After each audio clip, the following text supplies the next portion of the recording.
വീഡിയോയിലേക്ക് നിങ്ങൾക്ക് സ്വാഗതം. നമ്മൾ ഡിസ്കസ് ചെയ്യാൻ പോകുന്നത് കമ്പനി രജിസ്ട്രേഷനും അതുമായി ബന്ധപ്പെട്ട കാര്യങ്ങളുമാണ്.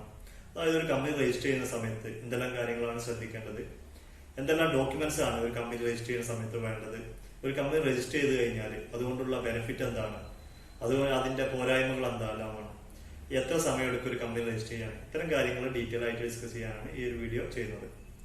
നമുക്കറിയാം, ഒരു കമ്പനി രജിസ്റ്റർ ചെയ്ത് കഴിഞ്ഞാൽ കമ്പനിയിൽ രജിസ്റ്റർ അതൊരു കമ്പനിയിൽ ഫണ്ട് റൈസ് ചെയ്യുന്നത് അതിന്റെ ഷെയറുകൾ വിറ്റിട്ടാണ്. ഒരു ഉദാഹരണത്തിന് നമ്മൾ പാർട്ട്ണർഷിപ്പ് ആണെങ്കിൽ നമ്മൾ അതിലെ ഓരോ പാർട്ട്നേഴ്സും എന്ത് ചെയ്യും, ഒരു എമൗണ്ട് ഇൻവെസ്റ്റ് ചെയ്യും. എന്നാൽ കമ്പനിയിൽ ആദ്യം ഒരു കമ്പനി ഇൻകോർപ്പറേറ്റ് ചെയ്യുന്ന സമയത്ത് ഷെയറുകളായിട്ടാണ് ഇഷ്യൂ. അതായത് ഒരു കമ്പനി രജിസ്റ്റർ ചെയ്യുന്ന സമയത്ത് ഇത്ര രൂപയുടെ, അപ്പൊ ഒരു 100 രൂപയുടെ 1000 ഷെയർ, അതായത് ഒരാള് 1 ലക്ഷം, 2 പേരുണ്ടെങ്കിൽ 2 ലക്ഷമാണ് ഇൻവെസ്റ്റ് ചെയ്യാൻ വിചാരിച്ചിട്ടുണ്ടെങ്കിൽ നമ്മൾ അതിന് ഷെയറുകളായിട്ടാണ് അതിനെ കൺവേർട്ട് ചെയ്യാം. ഒരാൾ എത്ര ഷെയർ അതായത് എടുക്കുന്നുണ്ട് അതിന്റെ ബേസിലാണ് കമ്പനിയുടെ മെയിൻ തീരുമാനങ്ങൾ ഇതൊക്കെ എടുക്കുന്നത്. ഏറ്റവും കൂടുതൽ ഷെയർ ആർക്കാണുള്ളത് ഇതിന്റെയൊക്കെ ബേസിലാണ്. അപ്പോ ഇതിന്റെ ഒരു കമ്പനി ആയിട്ട് രജിസ്റ്റർ ചെയ്യുമ്പോൾ അതിന്റെ ഏറ്റവും വലിയ ബെനിഫിറ്റ് എന്ന് പറയുന്നത് അതിലൊരു വ്യക്തി, ഒരു കമ്പനിയിലെ ഒരു വ്യക്തി പാർട്ട്ണർ പോലെ, ഒരു കമ്പനിയിലെ പാർട്ട്ണർ അല്ല, ഷെയർ ഹോൾഡേഴ്സ് ആണ്. ഒരു ഷെയർ ഹോൾഡർ ആണെങ്കിൽ ഇൻ കേസ് ഈ സ്ഥാപനത്തിന് വലിയൊരു ബാധ്യത വന്നു കഴിഞ്ഞാൽ അവരുടെ ബാധ്യത എന്ന് പറഞ്ഞാൽ എത്ര എമൗണ്ട് ആണ് അവർ ഇൻവെസ്റ്റ് ചെയ്തത്, ആ എമൗണ്ട് മാത്രമേ അവർക്ക് ആ ഒരു സ്ഥാപനത്തിൽ ബാധ്യതയായിട്ട് വരുന്നുള്ളൂ. വളരെ ഈസി ആയിട്ട് പറഞ്ഞാൽ, നമ്മളൊരു കമ്പനിയുടെ പേരിൽ ഒരു ലോൺ എടുത്ത് ബിസിനസ് ചെയ്യുന്ന സമയത്ത് എന്തെങ്കിലും കാരണവശാൽ നമ്മൾ ആ സ്ഥാപനം വലിയ നഷ്ടത്തിൽ വന്നു. ഇതിപ്പോ ഒരു പാർട്ട്ണർഷിപ്പ് ആണെങ്കിൽ, നോർമൽ പാർട്ട്ണർഷിപ്പ് സ്ഥാപനമായിട്ട് നമ്മൾ ബിസിനസ് സ്റ്റാർട്ട് ചെയ്താണ്ട് നമുക്കൊരു വലിയൊരു നഷ്ടം, അപ്പോൾ ലോണൊക്കെ എടുത്ത് ബിസിനസ് സ്റ്റാർട്ട് ചെയ്ത് വലിയൊരു നഷ്ടം വന്നു കഴിഞ്ഞാൽ നമ്മുടെ പേഴ്സണൽ പ്രോപ്പർട്ടി എടുത്തുകൊണ്ട് എന്ത് ചെയ്യണം, ആ നഷ്ടം നികത്തേണ്ടതായിട്ട് വരും. എന്നാലും ഒരു കമ്പനി ആയിട്ട് രജിസ്റ്റർ ചെയ്ത് കഴിഞ്ഞാൽ അവിടെ നമ്മളെ ബാധ്യത, അതിൽ ഓരോ ഷെയർ ഹോൾഡേഴ്സിന്റെ ബാധ്യത എന്ന് പറയുന്നത് അവർ എത്ര എമൗണ്ട് ആണ് അതിൽ ഇൻവെസ്റ്റ് ചെയ്തത് എന്നതിനെ ബേസ് ചെയ്തിട്ടാണ്. അപ്പൊ അവർ ഇൻവെസ്റ്റ് ചെയ്തത് 1 ലക്ഷം ആണെങ്കിൽ അവരുടെ ബാധ്യത എന്ന് പറയുന്നത് 1 ലക്ഷമാണ്. ഇൻ കേസ് വലിയൊരു എമൗണ്ട് ലോണൊക്കെ എടുത്ത് ബിസിനസ് ചെയ്ത് ആ സ്ഥാപനം പൂട്ടിപ്പോവുക, അതല്ലെങ്കിൽ വലിയൊരു നഷ്ടത്തിൽ വന്നു കഴിഞ്ഞാൽ ഈ ഷെയർ ഹോൾഡേഴ്സിന് ആ 1 ലക്ഷം അവർ ഇൻവെസ്റ്റ് ചെയ്ത എമൗണ്ട് പോയി എന്നതല്ലാതെ അതിൽ കൂടുതൽ എമൗണ്ട് എന്ത് ചെയ്യാൻ പറ്റില്ല, കൊടുക്കേണ്ട ആവശ്യമില്ല. പേഴ്സണൽ പ്രോപ്പർട്ടി നമ്മൾ വെച്ചാണ് കൊടുക്കേണ്ട ആവശ്യമില്ല. പക്ഷേ ഒരു പാർട്ട്ണർഷിപ്പ് ആണെങ്കിൽ അവർ ബാധ്യത എന്ന് പറയുന്നത് ഒരു ലോണൊക്കെ എടുത്ത് ആ ബിസിനസ് പൊളിഞ്ഞു കഴിഞ്ഞാലും അവരെന്ത് ചെയ്യണം, അതിന്റെ നമ്മുടെ പേഴ്സണൽ പ്രോപ്പർട്ടി വെച്ചിട്ടെങ്കിൽ ആ ലോണ് ക്ലോസ് ചെയ്യാൻ ബാധ്യസ്ഥരാണ്.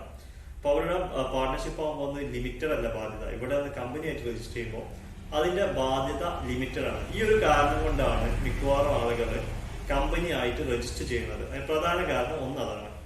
പിന്നെ ഒരു കമ്പനി ആയിട്ട് രജിസ്റ്റർ ചെയ്യുമ്പോൾ ആ ഒരു കമ്പനിയുടെ ഒരു ട്രസ്റ്റ് വർത്തിനെസ്, അതായത് ആ ഒരു പേര് എന്താ പറയുക, പ്രൈവറ്റ് ലിമിറ്റഡ് ആയിട്ട് രജിസ്റ്റർ ചെയ്യുമ്പോൾ നമ്മുടെ കമ്പനിയുടെ ഡോക്യുമെന്റ്സ് നമുക്ക്, അതായത് ആർക്കും അത് ആക്സസബിൾ ആണ്. MCA സൈറ്റിൽ പോയി കഴിഞ്ഞാൽ ആ കമ്പനിയുടെ ഡയറക്ടർ ആരാണ്, എവിടെയാണ് അതിന്റെ ബിസിനസ്, ഏത് സ്ഥലത്താണ് അത് രജിസ്റ്റർ ചെയ്തിട്ടുള്ളത്, എല്ലാ ഡീറ്റെയിൽസും നമുക്ക് സൈറ്റിൽ അവൈലബിൾ ആണ്.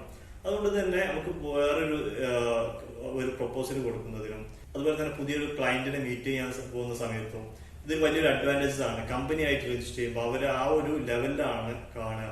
അപ്പോൾ ആ ഒരു അഡ്വാൻറ്റേജസ് കമ്പനിക്ക് ഉണ്ട്. അതായത് പ്രൈവറ്റ് ലിമിറ്റഡ് ആയിട്ട് രജിസ്റ്റർ ചെയ്ത് പോകുമ്പോൾ അതായത് നമ്മുടെ ബിസിനസ് അത്യാവശ്യം ലെവലിലാണ്. അതായത് നമ്മളൊക്കെ ഇന്ത്യയിൽ ഉടനീളം ചെയ്യുന്നുണ്ട്. അതല്ലെങ്കിൽ നമ്മളെ ക്ലയൻസ് കുറച്ച് വലിയ ക്ലയൻസ് ആണ്, അതല്ലെങ്കിൽ നമ്മൾ പുറത്തുനിന്ന് ഫണ്ട് സ്വീകരിക്കുന്നുണ്ട്. ഇങ്ങനെയൊക്കെ വരുന്ന സമയത്ത് ഒരു വിശ്വാസ്യത നേടാൻ ഈ ഒരു പ്രൈവറ്റ് ലിമിറ്റഡ് എന്ന രജിസ്റ്റർ ഇത് ഉണ്ടാകുമ്പോൾ അതിന്റെ ഒരു ബെനിഫിറ്റ് ഉണ്ട്. പ്രൈവറ്റ് ലിമിറ്റഡ് ആയിട്ട് ചെയ്യുന്ന സമയത്ത് ആളുകൾക്ക് ഒരു വിശ്വാസം അതിലുണ്ട്. പ്രൈവറ്റ് ലിമിറ്റഡ് ആയിട്ട് രജിസ്റ്റർ ചെയ്ത് കഴിഞ്ഞാൽ നമുക്ക് ഫണ്ട് കൂടുതൽ ഈ ഒരു കമ്പനിയിലേക്ക് കൂടുതൽ ഫണ്ട് നമുക്ക് എന്ത് ചെയ്യാൻ പറ്റും, ഷെയർ കൊടുത്തുകൊണ്ട് നമുക്ക് എന്ത് ചെയ്യാം, ഫണ്ട് നമുക്ക് എന്ത് ചെയ്യാം, സ്വീകരിക്കാൻ പറ്റും. അപ്പൊ നമുക്ക് വെഞ്ചർ ക്യാപിറ്റൽ കൊണ്ടുവരാൻ ഏറ്റവും നല്ലത് കമ്പനി എന്നുള്ള ഫോമിലാണ്. മറ്റേ LLP ആണെങ്കിൽ ഒന്നും എന്ത് ചെയ്യാൻ പറ്റില്ല. നമുക്ക് ഇതുപോലെ നമുക്ക് എന്ത് ചെയ്യാം, പുറത്തുനിന്ന്, അതായത് ഔട്ട്സൈഡ് പാർട്ടീസിന്റെ കയ്യിൽ നിന്ന് നമുക്ക് ഫണ്ട് കളക്ട് ചെയ്യാം. പരിമിതികളുണ്ട്. അപ്പൊ ഇവിടെ നമുക്ക് എന്ത് ചെയ്യാം, ഷെയർ ഇൻവെസ്റ്റ് ചെയ്താണ്ട് എത്ര എമൗണ്ട് വേണമെങ്കിൽ നമുക്ക് എന്ത് ചെയ്യാൻ പറ്റും, കമ്പനിയിലേക്ക് കൊണ്ടുവരാൻ പറ്റും. അപ്പോൾ ഇതെല്ലാം കൊണ്ടാണ് ആളുകൾ കമ്പനി ആയിട്ട് രജിസ്റ്റർ ചെയ്യുന്നത്. ഏറ്റവും വലിയ ബെനിഫിറ്റ് എന്ന് വെച്ചാൽ ഫണ്ട് സ്വീകരിക്കുക, അതുപോലെ തന്നെ നമ്മുടെ ബാധ്യത ലിമിറ്റഡ് ആണ്, ഒരു ട്രസ്റ്റ് വർത്തിനെസ് ഉണ്ട്. പിന്നെ ഈ ഒരു പേരിന്റെ ഒരു പ്രൈവറ്റ് ലിമിറ്റഡ് ആണ് എന്നുള്ളത് നമുക്ക് അതിന്റെ ഡോക്യുമെന്റ്സ് MCA സൈറ്റിലും കാര്യങ്ങളൊക്കെ അവൈലബിൾ ആയതുകൊണ്ട് തന്നെ ആളുകൾക്ക്, അതായത് നമുക്ക് നല്ല ക്ലയൻസിനെ മീറ്റ് ചെയ്യാനും ആ ഒരു പവർ ഈ ഒരു കമ്പനി ആയിട്ട് രജിസ്റ്റർ ചെയ്യുന്ന സമയത്ത് തീർച്ചയായിട്ടും ഉണ്ട്. പിന്നെ ഈ ഒരു കമ്പനി ആയിട്ട് രജിസ്റ്റർ ചെയ്യുന്ന സമയത്ത് ഇതിന്റെ ഒരു പരിമിതി എന്ന് പറയുന്നത്, കമ്പനി ആയിട്ട് രജിസ്റ്റർ ചെയ്യുന്ന സമയത്ത് ഒരു CA-കാരനാണ് എന്ത് ചെയ്യുക, ഈ ഒരു രജിസ്ട്രേഷൻ പ്രോസസ്സ് കാര്യങ്ങളൊക്കെ ചെയ്യാം. അപ്പൊ അതിൽ ചെറിയൊരു കോസ്റ്റ് നമുക്ക് എന്ത് ചെയ്യാം, രജിസ്ട്രേഷൻ ആയിട്ട് നമ്മൾ പ്രൊപ്പറേറ്റർഷിപ്പ് അല്ലെങ്കിൽ പാർട്ണർഷിപ്പ് ചെയ്യുന്നതിനെക്കാട്ടിലും കുറച്ച് കോസ്റ്റ് കൂടുതലായിരിക്കും ഒരു കമ്പനി ആയിട്ട് രജിസ്റ്റർ ചെയ്യാൻ. പിന്നെ കമ്പനി ആയിട്ട് രജിസ്റ്റർ ചെയ്യുന്ന സമയത്ത് നമുക്കത് വർഷത്തിൽ അത് ഓഡിറ്റിംഗ് മാൻഡേറ്ററി ആണ്. അപ്പോൾ ഓഡിറ്റ് ചെയ്യണം, ഓരോ വർഷത്തിൽ നമ്മൾ ഓഡിറ്റ് ചെയ്യണം. അതുപോലെ തന്നെ 1-2 ഫോമുകൾ നമുക്ക് വർഷത്തിൽ ഫയൽ ചെയ്യാനുണ്ട്. ഈ ഒരു കാര്യങ്ങളാണ് ഒരു കമ്പനി ആയിട്ട് രജിസ്റ്റർ ചെയ്യുമ്പോഴുള്ളത്. പിന്നെ ഒരു കമ്പനി ആയിട്ട് രജിസ്റ്റർ ചെയ്യുമ്പോൾ നമുക്ക് എന്തൊക്കെ ഡോക്യുമെന്റ്സ് ആണ് വേണ്ടത്? ഒരു കമ്പനി ആയിട്ട് രജിസ്റ്റർ ചെയ്യുന്ന സമയത്ത് അതിലെ ഡയറക്ടേഴ്സ്, ആദ്യം രജിസ്റ്റർ ചെയ്യുന്ന സമയത്ത് ആരൊക്കെയാണ് അതിന്റെ ഡയറക്ടേഴ്സ്? അപ്പൊ ഈ ഒരു ഡയറക്ടേഴ്സിന്റെ ഡീറ്റെയിൽസ് വേണം. അതായത് അവരെ ഏത് സ്ഥാപനം നമ്മൾ രജിസ്റ്റർ ചെയ്യുന്ന സമയത്ത് നമുക്ക് എന്ത് ചെയ്യണം, അവരെ ആധാർ കാർഡ് വേണം, പാൻ കാർഡ് വേണം, അതുപോലെ തന്നെ അവരുടെ photo, email ID, mobile number. ഇതിപ്പോ പാർട്ണർഷിപ്പ് ആണെങ്കിലും LLP ആണെങ്കിലും അല്ലെങ്കിൽ പ്രൊപ്പറേറ്റർഷിപ്പ് ആണെങ്കിലും ഈ ഒരു ഡോക്യുമെന്റ്സ് കോമൺ ആയിട്ട് വേണം. പിന്നെ ഒരു കമ്പനി ആയിട്ട് രജിസ്റ്റർ ചെയ്യുന്ന സമയത്ത് നമുക്ക് ഈ ഡയറക്ടേഴ്സിന്റെ ബാങ്ക് സ്റ്റേറ്റ്മെന്റ് വേണം. അതായത് ഏറ്റവും 2 മാസത്തിൽ കൂടുതൽ പഴയതാവരുത്, ഏറ്റവും ലേറ്റസ്റ്റ് ആയിട്ടുള്ള ബാങ്ക് സ്റ്റേറ്റ്മെന്റ് കൂടി എന്ത് ചെയ്യണം, ഈ ഒരു ഡയറക്ടേഴ്സിന്റെ നമുക്ക് ഡോക്യുമെന്റ്സ് ആയിട്ട് വേണം.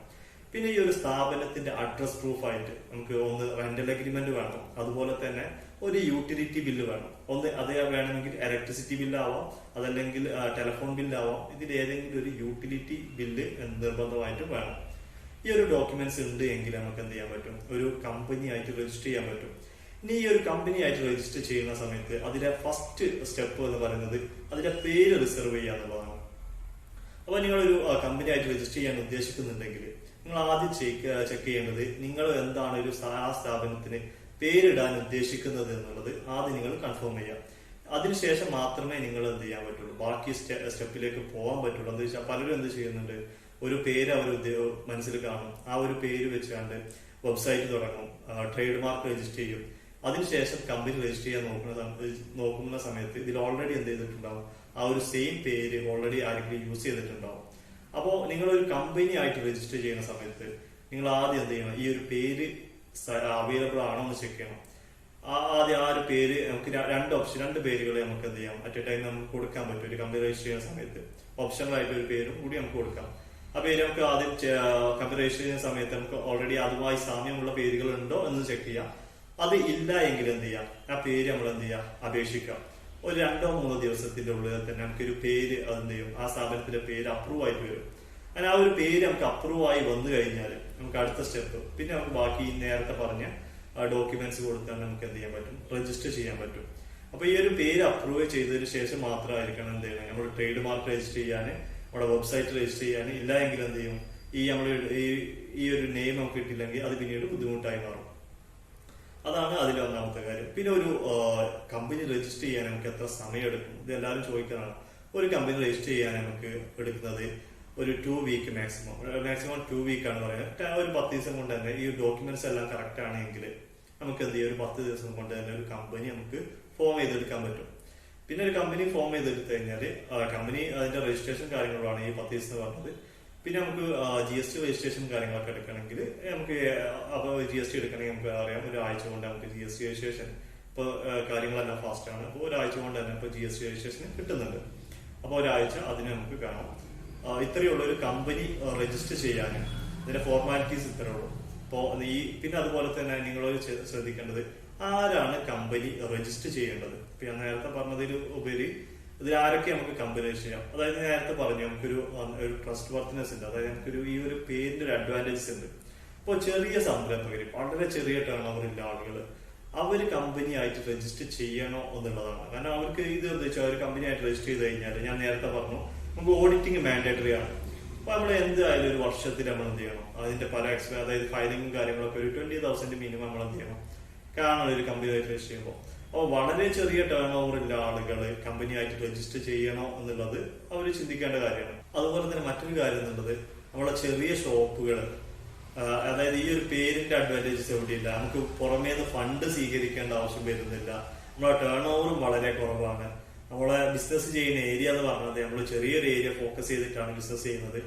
അങ്ങനെയുള്ളവർ ഒരിക്കലും എന്ത് ചെയ്യേണ്ട ആവശ്യമില്ല, കമ്പനി ആയിട്ട് രജിസ്റ്റർ ചെയ്യേണ്ട ആവശ്യമില്ല. എന്നാലും നമ്മൾ ആ ഒരു പ്രൈവറ്റ് ലിമിറ്റഡ് എന്നുള്ള പേര് കൊണ്ട് നമുക്കൊരു അഡ്വാൻറ്റേജസ് വേണം. അതായത് നമ്മളൊരു പുതിയൊരു ആശയം വെച്ച് പുതിയ വലിയ രീതിയിൽ ബിസിനസ് ചെയ്യുന്ന ആളുകൾ, അതല്ലെങ്കിൽ നമുക്ക് ടേൺ ഓവർ ഭാവിയിൽ കൂടുന്നുള്ള ആളുകൾ, അതല്ലെങ്കിൽ പുറത്തുനിന്ന് നമുക്ക് ഫണ്ട് സ്വീകരിക്കുക എന്നുള്ള ആളുകൾ, അതല്ലെങ്കിൽ നമുക്ക് പുറമേക്ക് ബിസിനസ്, അതായത് ഇന്ത്യക്ക് പുറമേക്കുള്ള ബിസിനസ് എക്സ്പോർട്ടിങ് കാര്യങ്ങൾ കൂടുതൽ ചെയ്യുക, പുറത്തുനിന്നുള്ള ഫണ്ട് ആക്സെപ്റ്റ് ചെയ്യുക, ഈ ഒരു പർപ്പസ് ഉള്ള ആളുകൾ, ഇങ്ങനെയുള്ളവരാണ് എന്ത് ചെയ്യേണ്ടത്, കമ്പനി രജിസ്റ്റർ ചെയ്യാൻ നോക്കേണ്ടത്. അതല്ലാത്തവർക്ക് ഈ ഒരു ഇതിൽ ഞാൻ ഈ പറഞ്ഞ ഒരു അഡ്വാൻറ്റേജസ് അവർക്ക് പ്രത്യേകിച്ച് അതുകൊണ്ട് ബെനിഫിറ്റ് ഒന്നുമില്ല, നമ്മൾ ഫോക്കസ് ചെയ്യുന്നത് ഒരു ചെറിയൊരു ഏരിയയിൽ മാത്രമാണ്. അങ്ങനെയുള്ളവർ എന്ത് ചെയ്യേണ്ട ആവശ്യമില്ല, ഒരു കമ്പനി ആയിട്ട് രജിസ്റ്റർ ചെയ്യേണ്ട ആവശ്യമില്ല.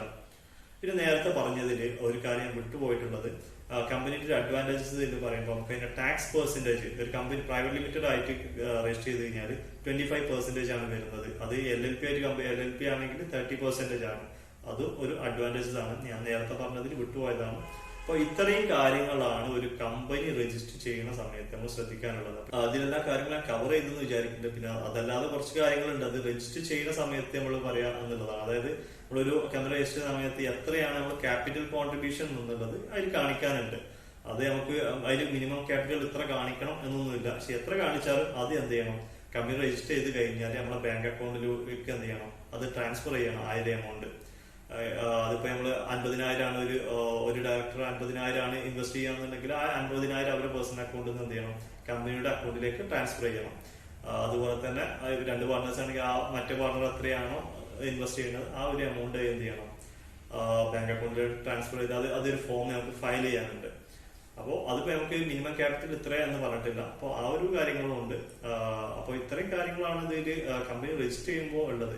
പിന്നെ ഇനി പലർക്കും സംശയമുണ്ട്, കമ്പനി ആയിട്ട് രജിസ്റ്റർ ചെയ്യണം നല്ലത് LLP ആയിട്ട് രജിസ്റ്റർ ചെയ്യണം എന്നുള്ളത്. അപ്പോൾ ആദ്യം ഞാൻ സെപ്പറേറ്റ് ഒരു വീഡിയോ ചെയ്യുന്നുണ്ട്. അപ്പൊ അതിൽ ഡീറ്റെയിൽ ആയിട്ട് പറയുന്നുണ്ട് എങ്ങനെ ചെയ്യാം എന്നുള്ളത്.